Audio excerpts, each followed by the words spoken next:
Show me your friends, I will show your future. ഇത് ഞാൻ പറഞ്ഞല്ല, പണ്ടേതൊരു മഹാൻ പറഞ്ഞതാ.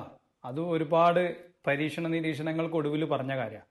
അതായത് നിങ്ങളുടെ ഒരു 5 ഫ്രണ്ട്സിനെ എടുത്താൽ നിങ്ങൾ ഏറ്റവും കൂടുതൽ ഇടപഴകുന്ന ഒരു 5 ആളെ എടുത്തു കഴിഞ്ഞാൽ അവരുടെ ഇൻകത്തിൻ്റെ ആവറേജ് ആയിരിക്കും നിങ്ങൾക്ക് അടുത്ത വർഷം കിട്ടാൻ പോകുന്ന ഇൻകം.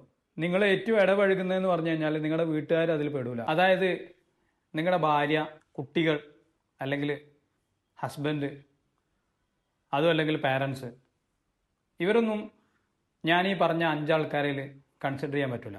നിങ്ങളുടെ ബിസിനസ് പാർട്ട്ണർ, അല്ലെങ്കിൽ നിങ്ങൾ ബിസിനസ് ആവശ്യങ്ങൾക്ക്, ജോലി ആവശ്യങ്ങൾക്ക് അസോസിയേറ്റ് ചെയ്യുന്ന ആൾക്കാർ, നിങ്ങളുടെ കൊളീഗ്സ്, നിങ്ങളുടെ ഫ്രണ്ട്സ്, നിങ്ങളുടെ കൂടെ പഠിച്ചവരോ അല്ലെങ്കിൽ നമ്മുടെ വീടിനടുത്തുള്ളവരോ ഒക്കെ ആയിട്ടായിരിക്കുമല്ലോ നമ്മുടെ ഫ്രണ്ട് സർക്കിൾ ഉണ്ടാവുക. അവരെല്ലാം ഞാൻ ഈ പറഞ്ഞ 5 പേരിൽ പെടുത്തുക. അവരെ ആവറേജ് എടുത്ത് നോക്കിയാൽ ആ ആവറേജ് ആയിരിക്കും നിങ്ങളുടെ അടുത്ത വർഷത്തെ ഇൻകം. ഇപ്പോൾ എക്സാമ്പിൾ പറയുകയാണെങ്കിൽ നിങ്ങളുടെ 5 ഫ്രണ്ട്സിൻ്റെ ആവറേജ് എടുത്ത് നോക്കിയപ്പോൾ നിങ്ങൾക്കൊരു 30,000 മുതൽ 50,000 രൂപ വരെയാണ്. അത് ഞാൻ ഇന്ത്യയിൽ ജോലി ചെയ്യുന്ന ആൾക്കാരതാണ് പറയുന്നത് കേട്ടോ.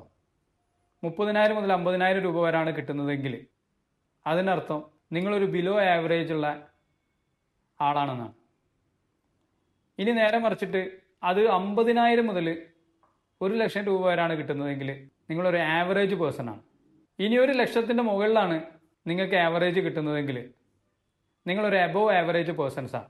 ഇതിലെന്താണ് വ്യത്യാസം എന്നുള്ളത് പറയുകയാണെങ്കിൽ ഞാൻ ആദ്യം പറഞ്ഞ ഈ ബിലോ ആവറേജ് ആയിട്ട് സംസാരിക്കുക എപ്പോഴും വ്യക്തികളെ കുറിച്ചായിരിക്കും. ആവശ്യമില്ലാത്ത കാര്യങ്ങളായിരിക്കും.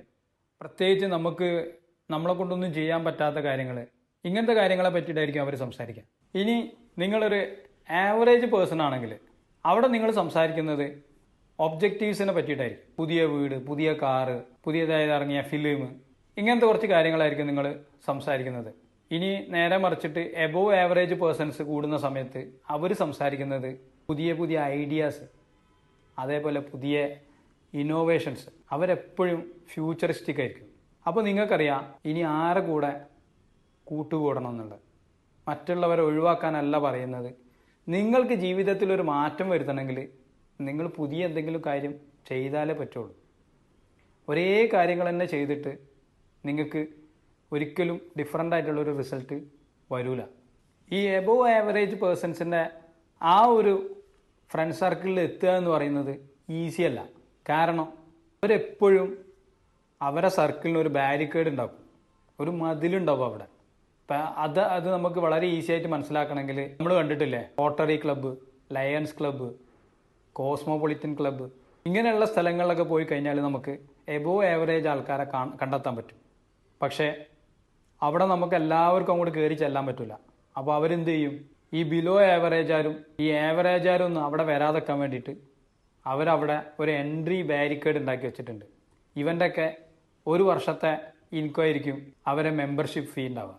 അപ്പോൾ സ്വാഭാവികമായിട്ടും ഈ ബിലോ ആവറേജാരനും ഈ ആവറേജാരനൊന്നും അവിടേക്ക് എത്തൂല.